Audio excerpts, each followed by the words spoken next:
who I've got to know over these last 5 years in our theater program. She's done a wonderful job with this project, talking about her process of acting. With acting in general or any theater production, even if the script has been done before, each interpretation is a brand new piece of research. And we modeled this paper off of what other graduate school programs would do for their thesis. So Avery will be talking about the analysis, the journaling process along the way, as well as how that connects with all of the classes here. That makes this a very unique opportunity. And before they go, I would love to be able to present them with their honors cords. Thank you so much. Avery Partida. Hello, good afternoon now. My name is Avery Partida, and my honors topic is the process of acting, the theory of acting, the process of performance, and creations for stage. Before we get into all of the deep academia that everybody's here for, I did want to share a quote.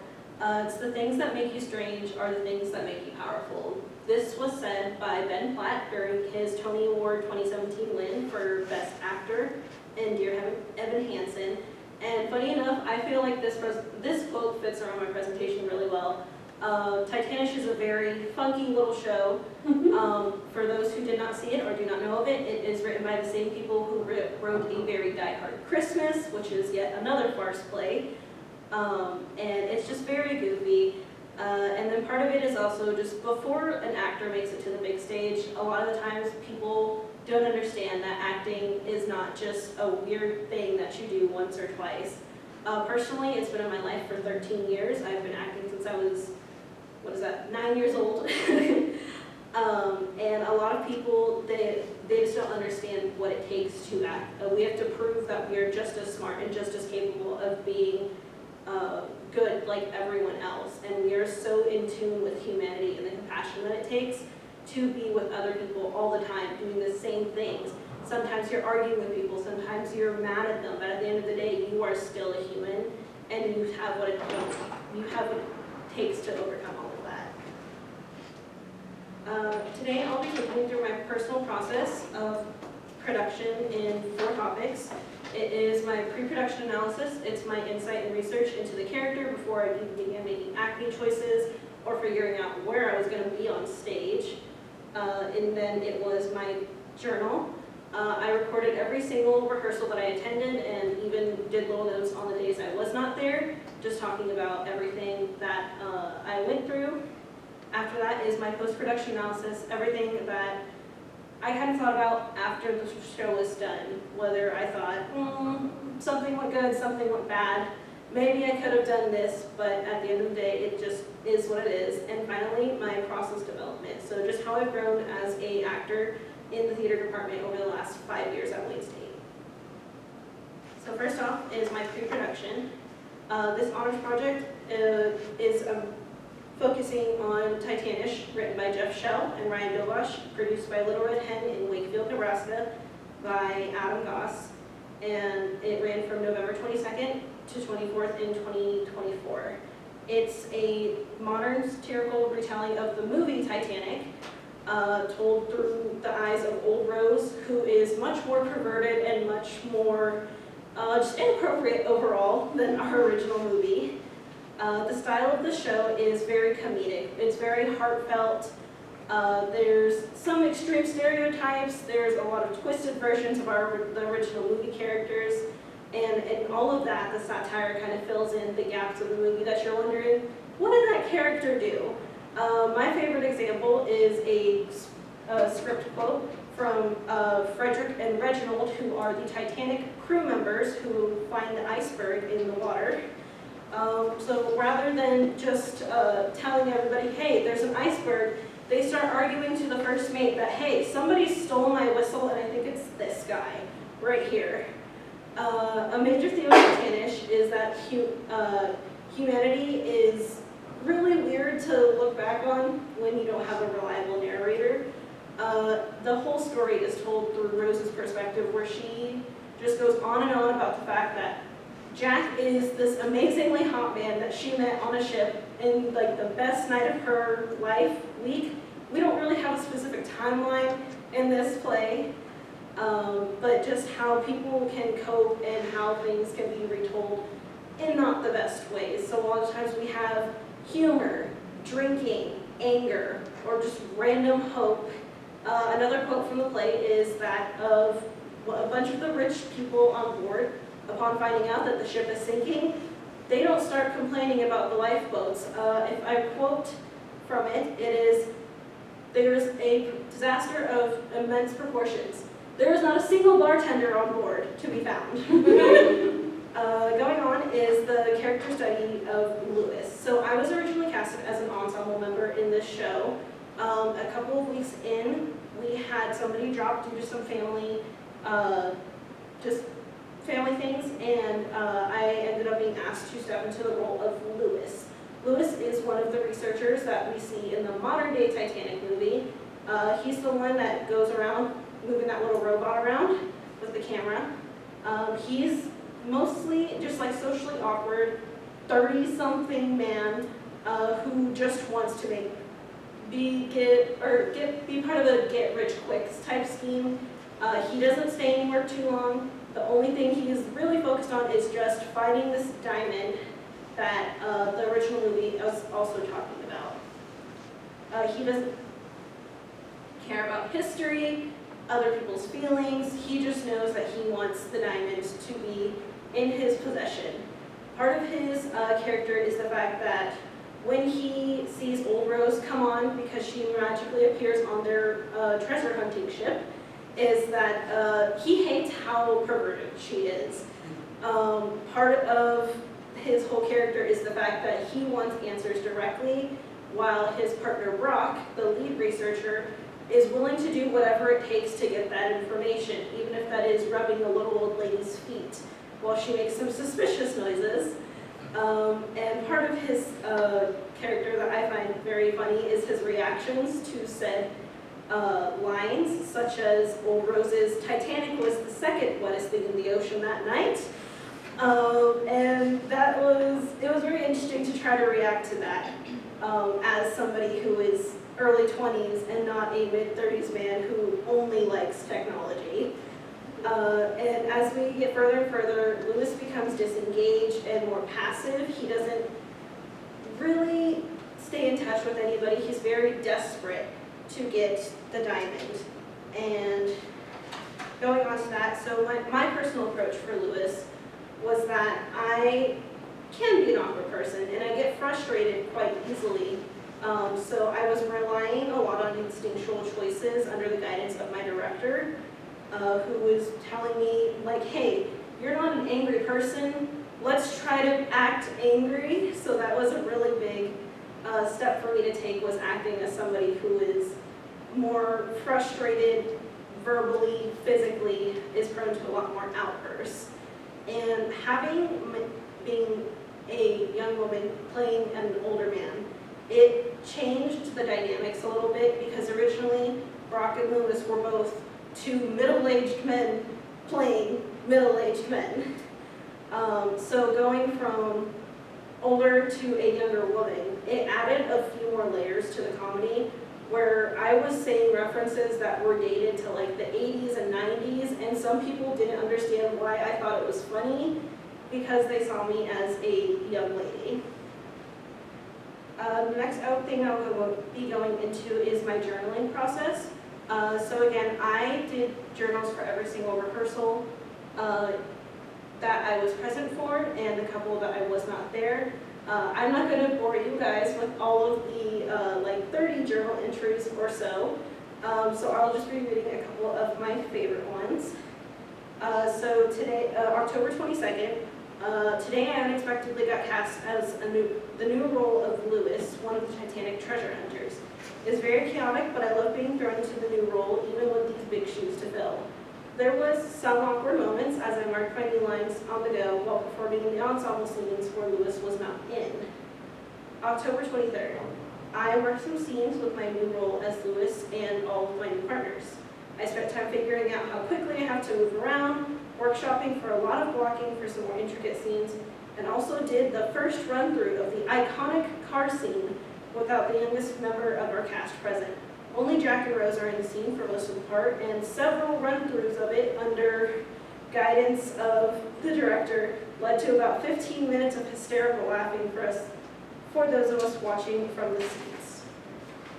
November 13th. I received notes via email from my director. I was told I need to learn how to act angrier, but my physical choices have improved significantly. At rehearsal, we ran through the show with minimal issues. One thing I discovered is that if a line is meant to overlap with another, in this show it is very important to continue speaking until the line is done. On a side note, I learned just how much my arms hurt from waving a fake water prop around during an entire 5-minute song. My next part is about the post-production. So post-production is essentially everything I thought of again after the show ended. How I felt about all of the stuff that was in journaling, but in more analytical form. So one of the biggest challenges I faced going into production was myself. More specifically, I tended to undersell myself, and I thought that it was a role that could be taken from me, in a way. I had to step into the role of a lead storyteller in between the cracks of the story. And I wasn't used to it. I kept wanting to kind of stand back into the background and wait for somebody else to start doing the lines for me. And I didn't think to allow myself to be as big or bold as the role needed me to be. And then the days started passing and rehearsal kept moving forward. Something clicked. I was still Lewis. Production was about to go up, and it wasn't temporary. This wasn't a warm-up, it was my role, and I had to be part of it. The shift in the mindset was entirely different. I let go of the inner voice telling me to play it safe, keep the acting choices simple, and I began to allow myself more freedom throughout this, especially when it came to the comedy. For the first time in a long time, I had fun with this role that I was unsure of. And the messiness and the chaos was not something that just went into a little box. Lewis was something that was the perfect challenge for me. He gave me the chaos that I needed on stage after having not been in a comical play in a while. It gave me permission to be spontaneous, try things I normally wouldn't, like cursing on stage, or trying to ignore those funny little jokes that teenage boys make. And it allowed me to break away from the expectations that I had put by other roles and doubts that I had about myself. In the way, stepping into Lewis's shoes meant that I could step into my own growth. I wasn't just small, I was starting to trust my instincts, and instead of supporting another story, I was telling my own. As for process development, so this is about my last 5 years that I've spent here at Wayne. I have grown as an actor, I feel, significantly. Like I said, I've been acting for the last 13 years. My first production was in Seussical Musical at my sister's high school. And of course, when you're that young, your acting is you looking cute on stage. And I found it very incredible here at Wayne, where I got to act not just in stage productions, but also student films. And through my classes as a theater major, I gained so much practical knowledge on how to deconstruct a script and analyze it, how a set is meant to look, a tone shift, a costume choice. Everything means something to the script. I learned to look at everything closely. I was also at one point an education major, so I picked up teaching methods that I am choosing to apply to directing in the future. During my first acting class, I still didn't know how to fit on a big stage. I had done one acts in high school, I did a couple of smaller things, but I didn't understand black box theater or big stage theater. I didn't understand that my body and my mind were part of the theater performance as well. I didn't know how to control my body, I didn't know how to use it to express an emotion or play a specific style, but I was learning how to expand and explore and everything. The two classes that completely changed my view on theater were stage combat and acting for the screen, both taught by Brian Bailey.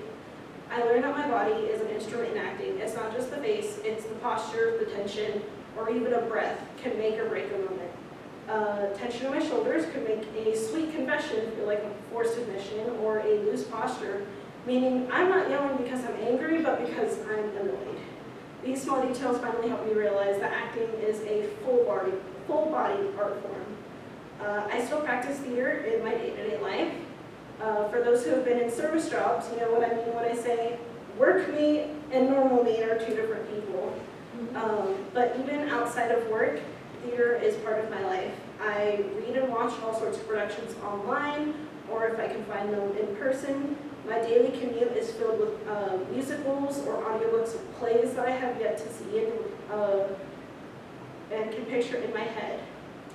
Theater has been part of me for as long as I can remember. My goal at Wayne was originally to teach elementary school. Just me and 30 littles trying to remember the names of state capitals or how to do long division. That vision is still to work with kids, but now on the stage. Only 2 years ago, I became a pure theater major. If you don't count the semester I minored in film. I used my 2 years of elementary education and the fact that I had taken every available theater elective, which I still have done yet. Yes, I think it's only one elective I haven't taken now, to make a theater for youth interdisciplinary minor. This, coupled with my theater major, my plan is to open up my own children's theater or found a program to support existing ones. I still have growing to do before I get there, but my hope is to pursue an acting master's at USD or UI in the next 5 or so years and work at theaters as an intern for stage management or tech or even directing if I'm given the chance.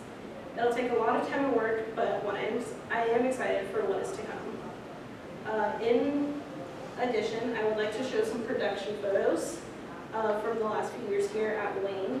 So my first one is The Crucible, directed by Arthur Miller, directed by Rusty Ruth in 2021. It was my first show as a college student and a push into collegiate theater and how those standards in the working process is.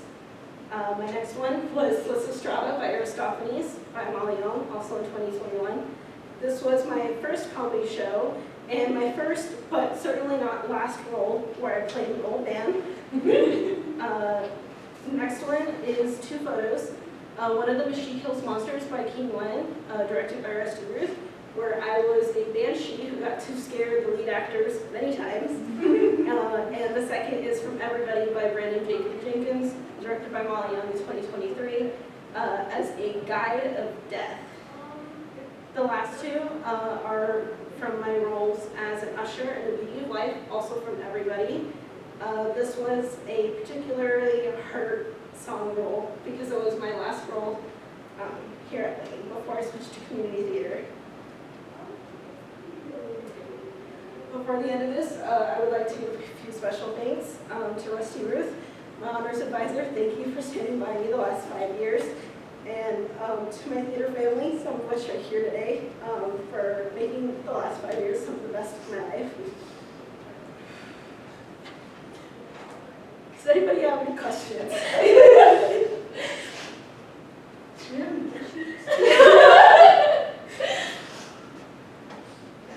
You mentioned the goal down the road of opening up your own theater company. Do you have any training here that would help you be able to handle the directing or the theater management? Yes, I forgot to put that now that I think about it. The theater directing class, or the theater management class, taught us all about financials, like how to think about picking scripts.